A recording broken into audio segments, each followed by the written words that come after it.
Hi everyone, welcome back to Techie Dialogue. In today's video, we're going to show you how to fix Parsec error codes 6023 and 6024, and I'll guide you step by step so you can get Parsec running smoothly again. Step 1. First things first, close the Parsec app completely. Right-click the taskbar, then click on Task Manager.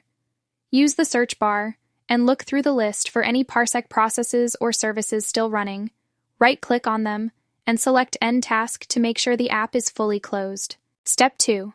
Next, we need to check your Windows firewall. Click the search bar and type Allow an app through Windows Firewall. In the window that opens, click Change Settings, scroll to find Parsec, and make sure both private and public boxes are checked. If Parsec isn't listed, click Allow another app, browse for the Parsec executable file, and add it to the list. Step 3. After adjusting your firewall, it's a good idea to restart your system. Once restarted, launch Parsec again and see if the errors persist. This ensures all changes are properly applied and any background services are refreshed. And that's it! Thank you for watching, and don't forget to subscribe to Techie Dialogue for more quick and easy tech fixes.